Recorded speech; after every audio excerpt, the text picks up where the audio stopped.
வணக்கம். சாட்டையை சுழற்ற காத்திருக்கும் பாஜக. ஆழம் தெரியாமல் கால விட்டுட்டோமோன்னு யோசிக்கும் எடப்பாடி.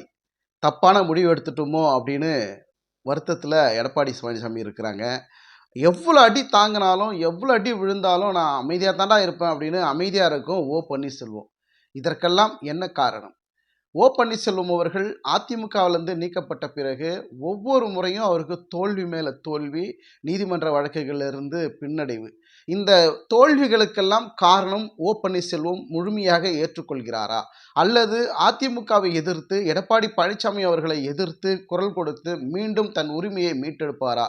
இது போன்ற பல்வேறு கேள்விகள் நம்மிடம் எழுகிறது. அதே வேளையில் அதிமுகவின் பொதுச் செயலாளர் எடப்பாடி பழனிசாமி அவர்கள் கூட்டணி குறித்து பேச்சுவார்த்தைக்கு தயாராக இருக்கும் தேமுதிகவையும் பாமகவையும் வரவழைத்து ஒரு கூட்டணி குறித்து பேசலாம் அப்படின்னு இன்னும் முறையாக அவர்களுக்கு அழைப்பு விடுக்கல. முதற்கட்ட பேச்சுவார்த்தையும் நடைபெறலை. ஒருவேளை தேமுதிகவும் பாமகவும் அதிமுக நம்பி தான் இருக்கிறாங்களா அப்படின்னு ஒரு கேள்வியும் சந்தேகமும் எழத்தான் செய்கிறது. இந்த மாதம் இறுதியில் மோடி அவர்கள் சென்னை வர இருக்கிறாங்க. ஒரு மிகப்பெரிய விழாவையும் மிகப்பெரிய ஒரு மேடையில் கூட்டணி தலைவர்களை அறிமுகப்படுத்தக்கூடிய ஒரு நிகழ்ச்சி ஏற்பாடு பாஜக தலைமையிடம் ஏற்பாடு செஞ்சிட்ருக்கிறாங்க. அந்த கூட்டத்தில் மோடி அவர்கள் தலைமையேற்று பேச இருக்கிறாங்க. அதே நேரத்தில் மத்திய உள்துறை அமைச்சர் அமித்ஷாவும் வர இருக்கிறாங்க.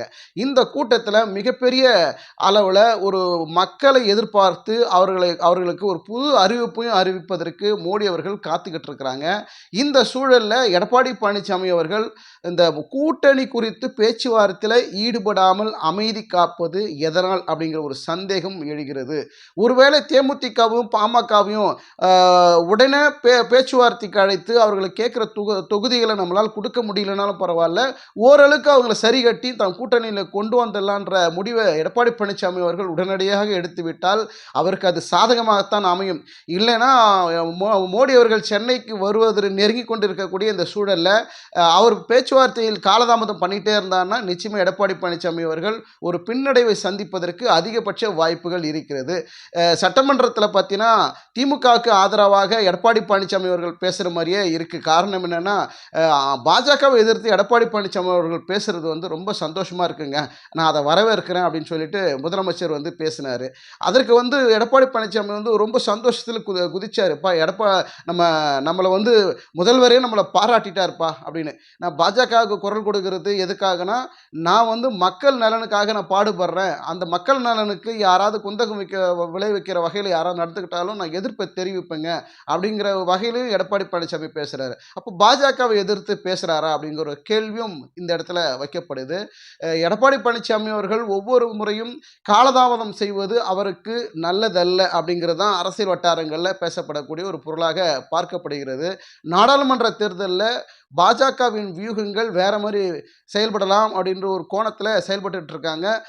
விரைந்து தமிழகத்தில் எப்படியாவது கால் ஊன்றணும், ஒரு 8லிருந்து 10 இடங்களை நம்ம தொகுதிகளை வெல்லணும், அப்போ தான் நமக்கு பாஜக தலைமையேற்று மீண்டும் 3வது முறை ஆட்சி அமைப்பதற்கு ஏதுவாக இருக்குன்னு பாஜக மாஸ்டர் பிளான் போட்டு பல காய் நகர்த்துகளை செய்கிறாங்க. இந்த சூழலில் தான் அதிமுகவை பாஜகவுடன் கூட்டணி வைக்கலாம், தேமுதிக பாமக கூட்டணி கொண்டு வரலான்னு தான் பலமான கூட்டணியை அமைக்கணும்னு தான் பாஜக விரும்புகிறாங்க. ஆனால் எடப்பாடி பழனிசாமி அவர்கள் அதற்கு இசைவளிக்காமல் தனியாக நிற்கணும், தனித்து தான் நிற்பேன் அப்படின்னு ஒரு அடம் பிடிச்சி நிற்கிறாரு. எடப்பாடி பழனிசாமி அவர்கள் தனியாக நின்று ஜெயிக்கிறது சாத்தியமா அப்படிங்கிற ஒரு கேள்வியும் இருக்கத்தான் செய்கிறது. ஆனால் எடப்பாடி பழனிசாமி தரப்பில் என்ன சொல்கிறாங்கன்னா, புரட்சித் தலைவர் எம்ஜிஆர் அவர்களும் புரட்சித் தலைவர் அம்மா இருந்த காலகட்டத்தில் எப்படி தமிழகத்தில் அதிமுக ஆட்சி செய்தார்களோ அதே போல் நாங்கள் ஆட்சி கொடுப்பதற்கு தயாராக இருக்கிறோம், 2026 அது சாத்தியப்படுத்துவோம் அப்படிங்கிறதுனால தான் எடப்பாடி பழனிசாமி அவர்கள் மௌனம் காக்குறாரு. கூட்டணி குறித்து பேச்சுவார்த்தையில் ஏன் காலதாமதம் பண்ணுறாருன்னா அதுக்கும் காரணம் இருக்குங்க, நாங்கள் விரைவில் அறிவிப்போங்க, ஏங்க நீங்கள் அவசரப்படுறீங்க அப்படிங்கிற மாதிரி தான் எடப்பாடி பழனிசாமி தரப்பில் இருக்கிறவங்க பேசுகிறாங்க. ஸோ 2026 அதிமுக ஆட்சி பிடிக்குமா அப்படிங்கிற ஒரு கேள்வி இருக்கிறது. ஒருவேளை மத்தியில் 3வது முறை மோடி அவர்கள் ஆட்சியில் வந்துட்டார் அப்படின்னா எடப்பாடி பழனிசாமிக்கு என்ன நடக்கும்? ஏன்னா ஏற்கனவே 4 ஆண்டுகள் எடப்பாடி பழனிசாமி ஆட்சி செய்தது பாஜகவினோட ஆதரவில் தான் ஆட்சி செய்தார்ன்றது எல்லாருக்கும் தெரிந்த விஷயம். ஆ அதே எடப்பாடி பழனிசாமி அவர்களும் இணக்கமா தான் இருந்தார். பாஜகல இணக்கமா இருந்தாரு. மோடியோட இணக்கமா இருந்தாரு. அமித்ஷாவோட இணக்கமா இருந்தாரு. கடைசியா அமித்ஷாவ சந்தித்து டெல்லியில பேசுகிற போது என்ன நடந்ததுன்னு தெரியல. அதுக்கப்புறம் தான் அவர் வந்து கடந்த 5, 6 மாதங்களுக்கு முன்பு வெளியில வந்துட்டு நான் பாஜகவிலேருந்து விலகிட்டேன் அப்படின்னு சொல்லிட்டு எடப்பாடி பழனிசாமி அவர்கள் சொல்றாங்க.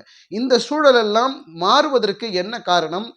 கூட்டணியில இழுபறி போயிட்டே இருக்கிறதுக்கு என்ன காரணம் என்று பார்க்கிற பொழுது பல்வேறு கோணங்கள்ல யோசிக்க வைக்கக்கூடிய ஒரு சூழலைத்தான் தற்போது பார்க்கப்படுகிறது.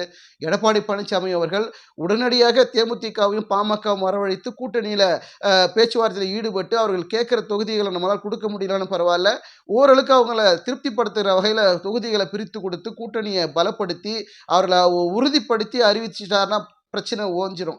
இது காலதாமதம் பண்ணிட்டு கொண்டிருந்தால் எடப்பாடி பழனிசாமிக்கு ஒரு பின்னடைவை சந்திப்பதற்கு வாய்ப்புகள் ஏற்பட்டுவிடும் என்று அரசியல் வட்டாரங்களில் பேசப்படக்கூடிய ஒரு பொருளாக மாறி இருக்கிறது. இந்த மாதம் இறுதியில் மோடி அவர்கள் சென்னைக்கு வருவதற்கு முன்பு எடப்பாடி பழனிசாமி அவர்கள் கூட்டணியை அறிவித்து கூட்டணியில யார் யார் இணைகிறார்கள், யாரை இணைத்துக் கொள்கிறார் அப்படிங்கிற அறிவிப்பு வந்து உடனடியாக எடப்பாடி பழனிசாமி அவர்கள் அறிவித்து விட்டால் அவருக்கு நல்லது நடக்கும். இல்லை என்றால் அது பாதகமாக மாறுவதற்கும் வாய்ப்பு இருக்கிறது. ஏன்னா ஒவ்வொரு ரிப்போர்ட்டும் பாஜக தலைமையிடத்துக்கு போய்கிட்டே இருக்கு. எடப்பாடி பழனிசாமி மீது பல்வேறு குற்றங்கள் சாட்டி பல்வேறு ரிப்போர்ட்டுகள் டெல்லிக்கு போய்கிட்டே இருக்கு. இதெல்லாம் எடப்பாடி பழனிசாமி அவர்கள் எப்படி சமாளிக்க போகிறார்? அடி மேல அடி விழுந்தாலும் இடி மேல இடி விழுந்தாலும் பன்னீர்செல்வம் அமைதியாவே இருக்கிறாரு. அதற்கு என்ன காரணம்? ஒவ்வொரு முறையும் அவருக்கு தோல்வி, நீதிமன்றத்தில் வழக்கில் வரக்கூடிய தோல்வி, ஒவ்வொரு சரிவுகளையும் அவர் சமாளித்து கொண்டே அமைதியாக இருக்கிறார். வடிவேல் ஒரு ஜோக் வரும், எவ்வளோ அடித்தாலும் தாங்குறாண்டா அப்படின்னு. அப்போது பன்னீர்செல்வம் ஏன் இவ்வளோ அடிகளையும் தாங்கி கொண்டிருக்கிறார் அப்படிங்கிற ஒரு பார்வையும் இருக்கிறது. ஒவ்வொரு அசைவுகளிலும் எடப்பாடி பழனிசாமி அவர்கள் ஒவ்வொரு நீதிமன்ற வழக்குகளிலிருந்து நீதிமன்ற தீர்ப்புகளிலிருந்து வெற்றி பெற்றுட்டு இருக்கிறாரு. இதெல்லாம் நல்லதுக்கு தானா அப்படிங்கிற ஒரு பார்வையும் இருக்கிறது. பொறுத்திருந்து பார்ப்போம். நாடாளுமன்ற தேர்தலில் தேமுதிக, பாமக, அதிமுக இவர்கள் கூட்டணி அமைப்பார்களா? இல்லை 3 அணிகளும் சேர்ந்து பாஜகவுடன் இணைந்து இந்த நாடாளுமன்ற தேர்தலை சந்திப்பார்களா? பொறுத்திருந்து பார்க்கலாம். நன்றி. வணக்கம்.